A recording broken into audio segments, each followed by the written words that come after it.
What's up, guys? This is Stacker Factor. In this video, I'm going to teach you everything I know about capsules. So as you can see here, I got a whole bunch of them. This is only half of the capsules that I own. These are my more strange and generic ones. I got a whole box full of airtights that I like to keep my premium coins in. Now, airtights are my brand to go with. They can be expensive, but there are some exceptions to that. For example, here we have a Kilo Noah's Ark.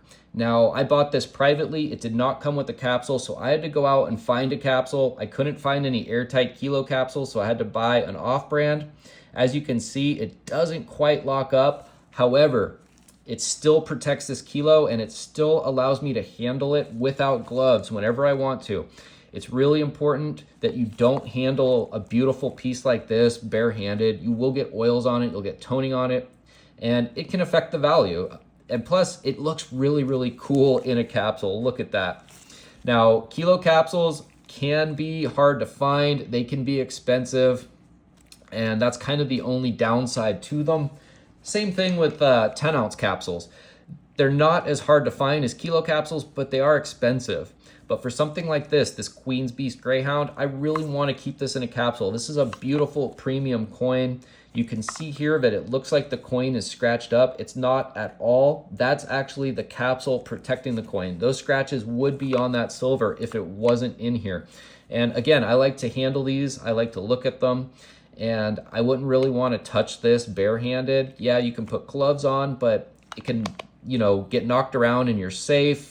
And if it does, it's going to scratch and dent your coin. So when it's in a capsule like this, you don't have to worry about it. Yeah, they are expensive, just like the Kilo capsule, but you got to make the investment, in my opinion. Here we have a 5-ounce capsule, and it is protecting a beautiful 5-ounce Libertad. Now, if you have Libertads of any weight, you better be putting them in capsules. These have probably the highest premium out of any generic sovereign bullion coin. And yeah, you need to have these capsuled. The 5-ounce ones are actually pretty cheap. And yeah, you have no excuses if you have Libertads not to have them in capsules, guys. So definitely get those for your libs. Here we have a 2-ounce turtle. Now look at this capsule. Look at how beat up and even cracked it is. All of that damage would have been imparted directly onto this coin had it not been in a capsule. So that shows you the importance of these. And really, for me, anything 2 ounces and up, I'm putting in a capsule, especially if it's a generic sovereign coin or a premium sovereign coin. Like this one. You need to have them in capsules, in my opinion. Next up, we have a couple capsules for gold and platinum. Platinum and gold have similar densities, so they share capsule sizes. Here's a platinum American Eagle. Now, platinum and gold are extremely expensive and they are worth protecting. The good news is these capsules for these 1-ounce gold and platinum coins and 1/10 ounce gold and platinum coins are super cheap. You can get these dirt cheap. So if you're a gold or platinum stacker, you have no excuses not to be protecting your stuff. Platinum's a hard metal, but it can get scratched up. Gold is super soft, and especially gold you need to have in capsules. I don't really care what kind of coin it is.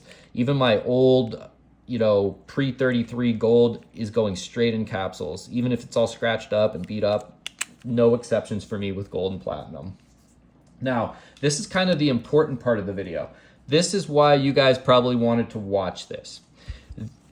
Again, I said I use airtight brands, and there are 3 sizes of airtights that you're going to want to know. First is your 38 millimeter airtight. These are great for Philharmonics, Morgans, and Peace dollars. They fit in these perfectly, and that's the size of capsule you want if you're, putting your Morgans, Peace dollars, and Phils in capsules. 38 millimeter. Next up, we have 39 millimeter. Now pay attention, guys, because your 39 millimeter is going to be the capsule you want to get. This is going to fit probably 90 to 95% of all the sovereign bullion generic coins out there.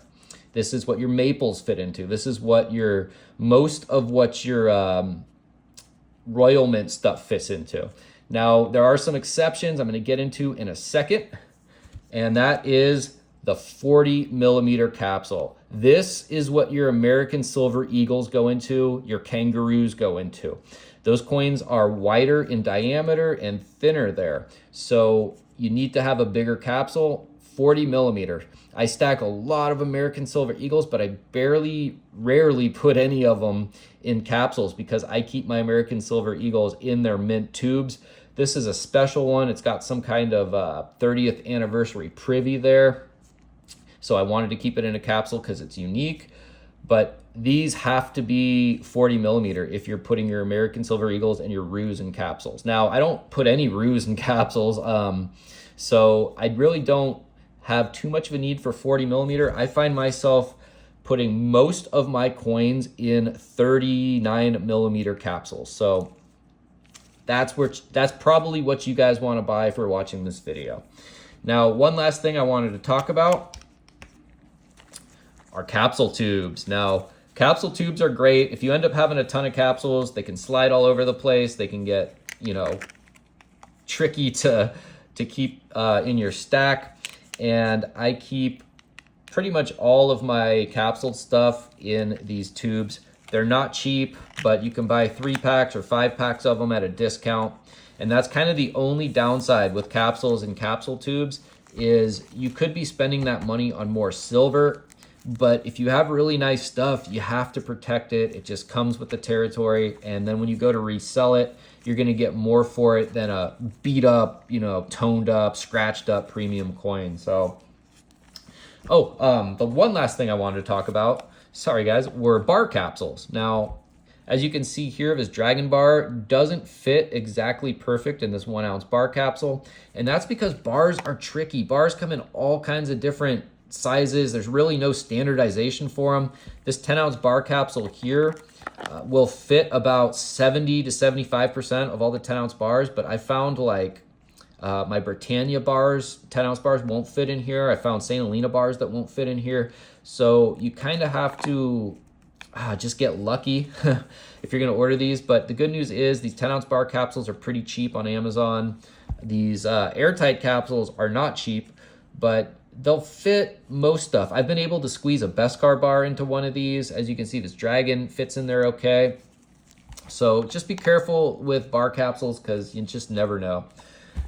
But I think that's it, guys. Oh, one last thing. I wanted to show you how to open an airtight capsule. Now, this capsule is just locked on this coin, and if you're going to use your nail, you're probably going to break it, and it can get frustrating. So I take my knife, I find the little seam there, and you just push down very softly. It doesn't hurt the coin because when I open it, you can see there's a lip here from the airtight. So it's not hitting the coin when you do that, and it's the best and safest way that I've found to open one of these, and it doesn't really damage the airtight at all, the capsule at all. It goes right back on there, and it's good to go. So I hope you guys liked this video. This is pretty much all I know about capsules. Stick with the airtight brand, and you're probably going to be looking at 39 millimeter for your generic sovereign bullion, and you're going to be looking at 40 millimeter for your American Eagles. Oh, and 38 for Morgan. So I hope you guys enjoyed this video. I'm headed out. Peace.